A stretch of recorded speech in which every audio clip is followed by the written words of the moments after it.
Our speaker today is Matt, Mr. Me. And I wanted to give a slightly longer introduction than usual because I just wanted to say a little bit about how we arrived at this topic. I did. When I first started working on platform planning and I was surfing humanist congregations to see what people are talking about, and at the Harvard Humanist Hub, I discovered two people there podcasting a podcast called Harry Potter and the Sacred Text, in which they're reading all 7 books, chapter by chapter, 1 chapter a week, and then treating that text the same way. They're both academic scholars of religion, so treating that text the same way they would treat the Bible or the Quran or Torah, what have you. And I was just so interested in that, and also learned myself that there's different ways that you approach a text different from when you're studying literature. So that was just interesting to know, and that there's many different techniques, some of them common across religions and some of them different. So that's not exactly Matt's approach, but there are people taking this book very seriously, and scholarly is just one way. As you also know, probably there's large fandoms around Harry Potter. There are people organizing themselves online and in conventions and many other ways to make this whole universe in this world about Harry Potter. And I think that also speaks to a way that these books function in our society in a bigger way, and the way something like the Bible has done. Not to say that this is a Bible, but like it's a common text to so many people, common reference point, a common life experience, and there's a limited number of those things in our current society because of our great diversity. There's only so many things that we all hold in common. I think this is one that unites many people. And it has certainly been a common text for our family. So it's been a really important thing for the Kapkleins over a lot of years, and that is one way that Matt comes to his expertise on this subject. We've been through this series of books many times with both kids, and it's been a big deal for us. So I tried to get those podcasters to come give us a talk, but they're in Boston, so that failed. And then I thought, I've got an expert closer to home, shorter commute, and here he is. And so the last thing I'm going to tell you about our speaker today is you might know that he's a doctor, but you might not know that before that he was an English major. So he is fully trained up in analyzing literary texts, and I think that's the approach he's going to take here today, besides his own Harry Potter fandom. He's promised me that no previous Harry Potter knowledge is necessary to follow this talk. I must tell you that it does come with a spoiler alert, so if you are not to the end of book 6 yet, plug your ears at certain points. And he wouldn't preview this talk for me, so I'm eager to hear it myself, so please welcome him to the podium.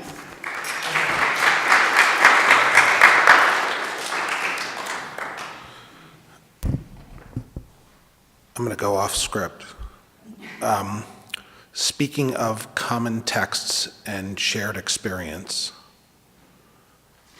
Maybelline, rock and roll music, 30 Days, Downbound Train, Johnny Be Good, Havana Moon, Back in the USA. Chuck Berry died yesterday at the age of 90. I heard Eric talking about it before, and I'm gonna say the same quote that Eric was quoting before, which is John Lennon said, if you tried to give rock and roll another name, you might call it Chuck Berry.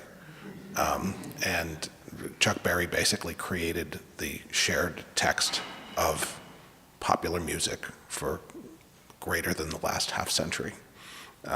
He was a giant, and it was time for him to die. Okay, I'm going to start with a few premises of this talk. I believe that in terms of learning, in terms of education theory, I shouldn't say I believe, this is known, we all learn things better if they are linked to an emotional response at the time we learn them. So the best way to get somebody to remember something is to make them feel something at the time that they are hearing it or taking it in. Stories and fables have been used forever to teach moral lessons. Aesop, Bible, various societies, oral traditions. And this is because human beings think in terms of narratives. We think in terms of stories. We tell stories to each other. And linking important lessons to a narrative, to a story, give them context, and make them understandable. It's one thing for me to say, it's important to be nice to your friends. It's another thing to hear a story about it and experience an emotional response to that story that drives that lesson home. So I think that good literature creates an emotional response and touches some aspect of human experience that's universal, and that it enables us to take away from reading that literature something more than just the emotional response, something more than just, never mind. I mean, you've all seen movies, I'm guessing, that make you cry, right? But the difference between, any movie can make you cry, right? All they need to do is like include the death of a child and you'll cry, right? But a good movie is a movie that it doesn't just make you feel, but makes you take away something from that movie besides that movie made me cry, right?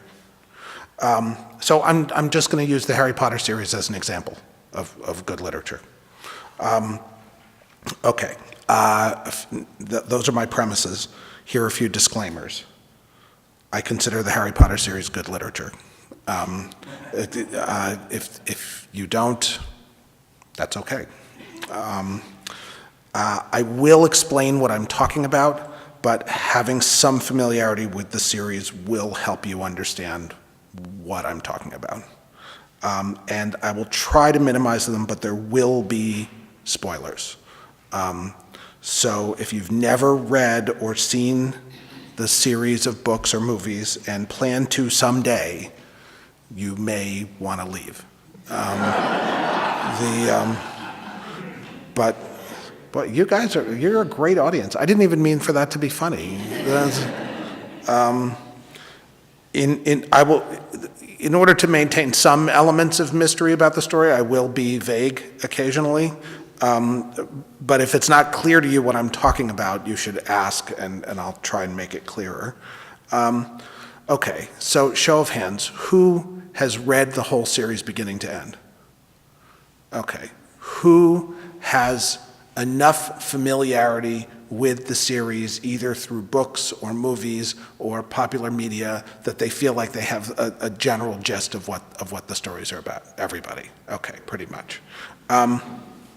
Okay, so what is the Harry Potter series about? Well, you know, what's Moby Dick about? Moby Dick is about a guy who gets on a whaling ship, and because the captain of the ship is crazy, goes hunting for a specific whale over several years, eventually finding it. So, I mean, you could simplify any story, but I actually just read Moby Dick for the first time this past summer.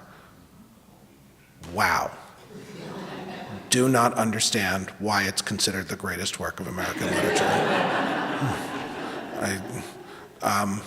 I was an English major in college with a concentration in American literature, so I felt like I should read Moby Dick.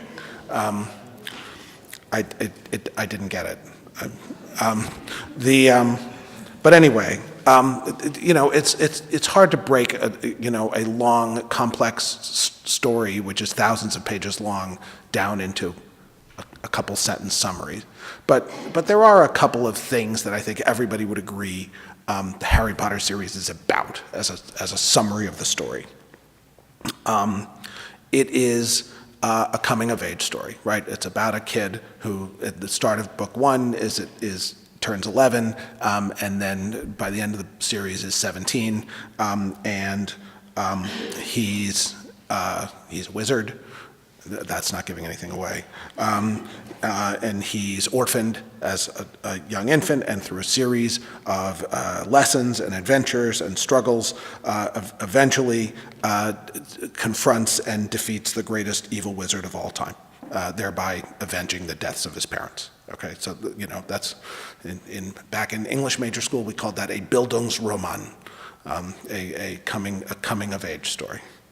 I think of the Harry Potter series primarily as a mystery series. There are some very important mysteries introduced at the very beginning of the series that, although new mysteries are introduced as the books go on, and part of what makes this such a beautifully constructed series is that within each book, J.K. Rowling sets up new mysteries that get answered within the context of that book, but also build towards the ultimate answer of the mysteries that are introduced at the very beginning of the story. The mysteries that are introduced at the very beginning of the story are, why did Voldemort's the bad guy, right? Everybody knows Voldemort's the bad guy. Raise your hand if the name Voldemort does not mean anything to you. Oh boy, okay. Voldemort is the big, bad, evil guy. He's really terrible, okay? So why did he try to kill Harry as a baby? Like, why would you try and kill a baby? Like, what's up with that? Why? We find out in the first book why it didn't work. Why when he tried to kill him, and in fact I already told you. But if it bounced off of Harry and bounced back at Voldemort, why didn't Voldemort die? Like, so why he just kind of he disappears, but he doesn't die. His spirit or his essence kind of lingers around and eventually comes back in full force. And since when a killing curse hits him, he doesn't die, how can he be defeated? So those are like the three basic mysteries, I think, introduced at the start of the series, and you kind of build up to them over the course of the series. I've read one review. This is a review of the new Harry Potter play that called it a mystery disguised as a fantasy, which is how I think of it. According to J.K. Rowling, the primary theme of the series is death. It's final. We can have vivid memories, and it's important to carry those memories around with us, but not spend our lives grieving over things that we can't undo. Harry experiences the death of people close to him throughout the series, and these people, the people who die, become progressively closer to him, starting with his parents, but they die when he's an infant, so he doesn't really have any recollection of them. Then a peer, then his godfather, then his father figure / mentor. And if you have read the series and aren't clear who I'm talking about, let me know and I will try to give you more hints who I'm talking about. But do the people who've read the series understand who I'm talking about when I say his father figure / mentor? Okay, all right. Then his pet, his beloved pet. Then a friend, then multiple friends, and then on some level his own death. He confronts his own death in the series. And death weaves in and out of Harry's life in many other ways throughout the series. He relives his parents' deaths through the experiences he has through the Dementors, which it's not important that you know what Dementors are. He sees the specters of his dead parents through the Priori Incantatem spell that he casts with Voldemort in their first face-to-face battle. That there's the tale of the three brothers in the last book, which is about death. And Voldemort's primary goal, what he wants to do is what? He wants to be immortal. That's his goal. The only reason he tried to kill Harry was because that was part of his quest to live forever, right? I'm not giving anything away with that. He wants to live forever. And obviously Rowling has an opinion on that. But there are also some humanist themes that run through the books as well. I'm going to spend the rest of my time talking about them. Love is more powerful than magic. We already touched on that one. We are products of our early childhood environment. But within that context, we all make choices.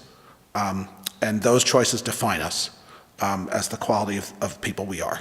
And I'm going to use three characters as an example.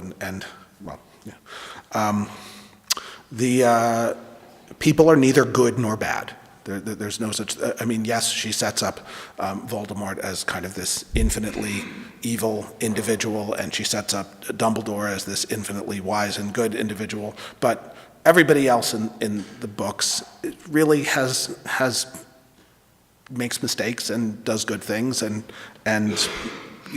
she, I think, is very realistic about that.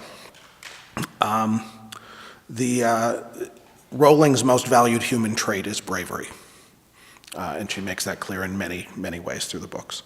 And language is powerful. We can control it, or we can allow it to control us. So the two characters that you need to know most about, besides Harry and Voldemort, who I've mentioned, are Professor Dumbledore, who is really the moral compass of the book, of this series. He's infinitely wise, he's infinitely good, he's infinitely powerful. He is often the voice of the moral lessons. He is often the one who is saying out loud the things that I think Rowling wants us to learn from the books, and she has basically said as much. And Hermione, one of Harry's friends, is basically the voice of Rowling herself. She is smart and tries to be good, but is very concerned with following rules, and doesn't like it when rules are broken, although as the series goes on, they find that more and more rules need to be broken in order for them to accomplish what they're going to accomplish. So when people ask me, what is the Harry Potter series about? And there's one other character who I'm going to get to in a minute. I say the Harry Potter series is the story, and this is, if you were hoping for any great insights in this talk, the thing I'm about to say is the closest I'm going to come to that, okay? So if this next one doesn't do it for you, it's not going to get any better. Okay. So what is the Harry Potter series about? The Harry Potter series is the story of three half-blood boys raised in environments of deprivation who, although they are placed in similar situations as they grow up, make very different choices and thus define themselves as very different kinds of men. And those three individuals are Harry Potter, Severus Snape, and Voldemort. Who's the second one? Snape, Severus Snape. I haven't introduced him yet. So how am I going to make this case? What do these three characters have in common? They are all physically similar. They are all described as thin. They're all described as dark-haired. They all have an intimate connection to Slytherin House, which is the students at the Wizarding School are sorted into houses, and there's one house that's kind of the ruthless self-protection house, characterized, and it's Slytherin. All three of them are either orphaned or have a profoundly dysfunctional family when they grow up. They are all either poor or are raised in an environment where they might as well be poor. Harry is not raised in a poor environment, but he sleeps in a closet. He has to sleep in a closet for the first 11 years of his life. And he gets the bare minimum that he needs to survive. He never gets his own clothes, he never gets his own birthday presents. He basically lives on the scraps of his family and leftovers and hand-me-down clothes. They are all either neglected or belittled by their family, and I'll put family in quotes because, Voldemort, who is also an orphan, doesn't really have a family that he grows up with. They're all talented wizards, although I would make the argument that Harry is one of the least talented wizards in the stories compared to some of the other people that he comes in contact with. And Harry himself sees this as a personal flaw. He is certainly, I don't think you can argue that he is a less powerful wizard than Severus Snape, and then Voldemort, right?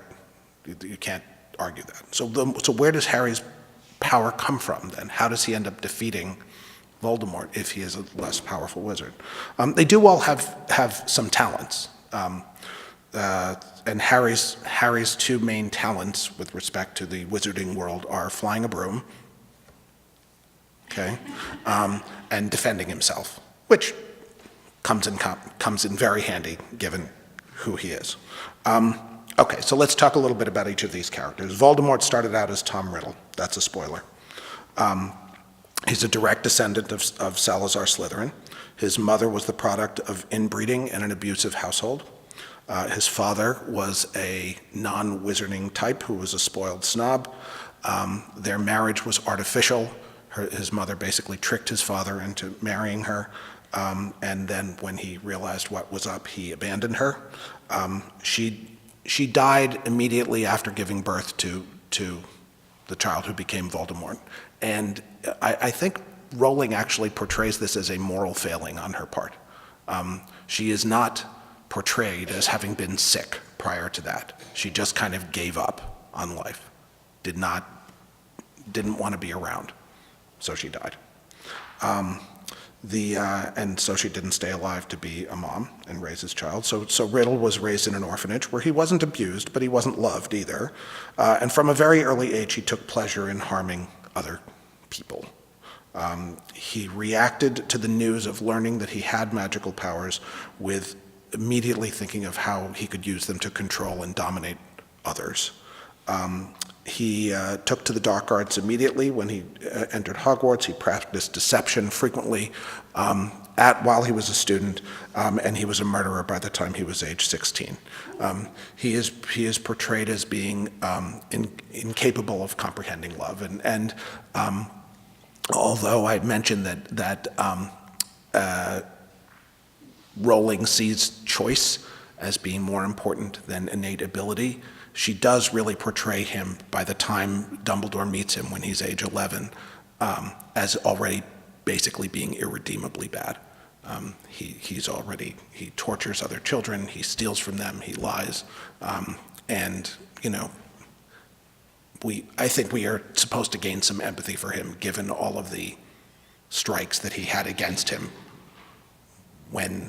as he was growing up, and that doesn't excuse any of the things he did, but it does make them understandable. What about Harry? Harry's parents loved each other. He was exposed to love at an early age, and although he lost them, I think we are supposed to believe that the fact that the first year of his life was spent in a loving family did leave its traces in him. Both of his parents died defending him. He was raised by relatives who met his physical needs but gave him no affection, lied to him, treated him as a burden and a nuisance. Yet despite all of this, he remains capable of love, and I think this is very important. He has a sense of humor. Harry has a sense of humor, and which I think is crucial in his survival. He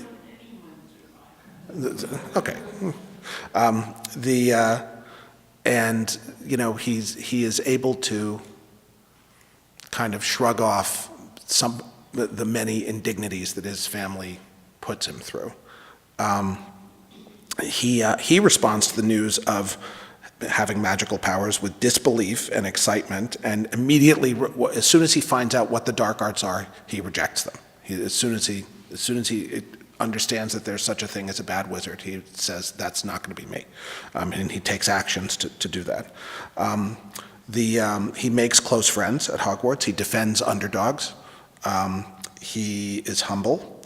And he chooses not to enter Slytherin House. There's a sorting ceremony that goes on, which externally appears to be some third party just kind of saying, you're this kind of person, so you belong in this place. You're this kind of person, so you belong in this place. But in fact, we see the dialogue that happens inside of Harry's head, and it's clear that he chooses not to be in Slytherin House because he associates that already with evil and badness. Harry sees this as a weakness. The ceremony was going to put me in Slytherin House. It would have if I didn't ask it to. And Dumbledore, infinitely wise, says this is important because the sorting hat is not predestination. It's a measure of our tendencies towards action. Harry's main power is his decency towards other people. That's basically what he's not a fantastic wizard. Hermione blows him away. right? She's much more talented than he is. But throughout the series, he acts in a way toward others that make them want to be on his side. So this is, you see this with Dumbledore's army, you see this with his teachers, the centaurs, the house elves, a giant, Albus Dumbledore's brother. All of these parties end up fighting not just because it's the right thing, but because they want to help Harry. They are all on his side in the big final battle at the school. House elves wouldn't fight in a battle for anybody. It's because Harry demonstrated himself that he is a friend to everyone, that everyone wants to work with him. It's what makes him a leader. And his willingness to sacrifice himself for his friends and for the people that he cares about gives them the same protection that his mother gave him. So that in the final confrontation between him and Voldemort, no one can be hurt besides him. I found that very powerful. And when he ultimately does defeat Voldemort, he doesn't do it with superior magic. He does it by understanding the power of love and the futility of seeking power for its own sake. There's a great line in the play, which is not part of the original series, but he is fighting the main antagonist of the play, and that person challenges him to fight alone. So, don't be a coward, fight me alone. And Harry says, I never fight alone. And that, to me, that's the essence of Harry. He never fights alone. He is never alone because of the connections that he's made with other people. Okay, I'm going to skip that part. So what about Severus Snape? Raised in an environment of poverty, parents fighting all the time. He knew his magical abilities from an early ability and saw it as a means to escape from his home. He is capable of love, but he saw the power in the dark arts, and it was really pride that kept him from being able to admit that he was weak and vulnerable and acknowledge that love means admitting weakness on some level, which resulted in him losing his one true friend, his one chance at love. I'm being vague, and the people who know the story know, I think, what I'm talking about. And this same pride carried with him for the rest of his life. He kept his grief bottled up inside him, and even though he was capable of and did perform acts of tremendous bravery, he also behaved bitterly and cruelly, particularly towards Harry, taking petty grudges to ridiculous extremes. Dumbledore says to Snape at one point that he does not allow others to know the best of him. He does not allow other people to see the goodness that's inside him for some reason. Okay, what else can we learn? Sirius Black, the world is not divided up into good people and Death Eaters. Death Eaters are the followers of Voldemort. And this is, I think, powerful coming from Sirius, who himself is first portrayed as being evil. He's first portrayed as this maniacal murderer, then as being good, and then ultimately sort of flawed. He's also a product of a dysfunctional upbringing. He was wrongly imprisoned for years, but he's still capable of love and self-sacrifice. Snape is, in my opinion, the most complex character in the series. He is cruel yet consistently heroic, but his heroism is often not seen that way by others or even necessarily the reader. He is supposedly motivated by love, but does not treat anyone kindly in the book other than Dumbledore, and even then only in secret. He is never seen to be visibly kind to anyone. He is arguably responsible for Sirius Black's death, and was certainly willing to make it happen. And this raises the question of at what point are our actions unforgivable, even if we think we're doing them in the service of what's right. We know that Snape practices deception, endangerment of others, and even outright murder to do the right thing. And you know, I don't think Rowling is supposed to see I think in the end, Rowling wants us to see Snape as a hero. Harry names one of his children after him. He makes sure that Snape is enshrined as one of the along with the former headmasters of Hogwarts, and is able to kind of reinterpret his actions in a different light after the end of the events of the novel. And what about Harry? There are 3 curses you are not supposed to do on another person.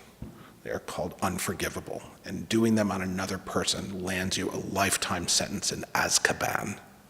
Does any of you know what those 3 curses are? Yes? Torture, murder, and mind control. Okay, yes. Torture, murder, and mind control. And by the end of the series, how many of them has Harry performed on other people? 2. At least 2. We never see him cast the death spell. But certainly, I would say that during his final confrontation with Voldemort, he knows exactly what's going to happen to Voldemort. And he does not shy away from committing an act that he knows will result in the death of a human being, or if we can consider Voldemort a human being by that point. So I don't think that, I think Rowling sees rules as convenient, but as bendable in the service of what's right. And she acknowledges that that's problematic because different people will have different views of what's right. How am I on time? Got a couple more minutes? About time to wrap up. Okay.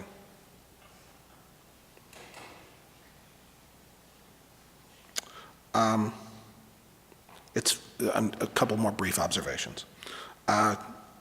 Dumbledore says, fear of a name increases fear of the thing itself. For a long time, people are scared to say Voldemort's name, and this is ironic because towards the end of the book, Voldemort actually does curse his own name so that when anybody does say it, something bad does happen to them. But for a long time before he does that, people are scared to say his name. So does anybody besides me find it a little weird that in a book where like people are casting magic spells all the time, like there's still such thing as superstition? Like, isn't that weird, right? Like, I can make that chair levitate, but don't say Voldemort's name, it's bad luck, you know? It's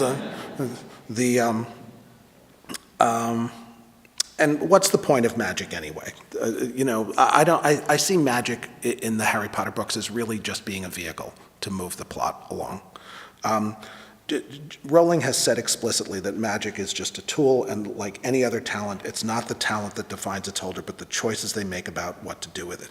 The Tales of Beedle the Bard, which are basically like Aesop's fables for young wizards, a consistent theme in the Tales of Beedle the Bard is that strength of character is more important than magical ability, and that magic is capable of causing as many problems as it's capable of solving. Magical ability does amplify the amount of good or evil one can accomplish. I mean, if Voldemort had been a crummy wizard, he probably would not have been able to kill as many people as he did. But it's really the strength of character that determines the direction the needle points. Magic can't solve the essential problems of life. It can't resurrect the dead. It can't create true love. It can't conjure wealth or the necessities of living, right? Like Ron Weasley's family is poor. Like, why don't they just whip up some gold, right? Like, they've all got magic wands. Like, what? But she actually makes this explicit in the 7th book that there are some things magic can't create. You can't create food. You can't create water. You can't create wealth. Harry's and many other characters in the series' major accomplishments have less to do with their magical ability than their ability to be kind to people, to demonstrate respect for people, to think quickly. Rowling clearly values resourcefulness and logically to be brave and keep a clear conscience. Thanks.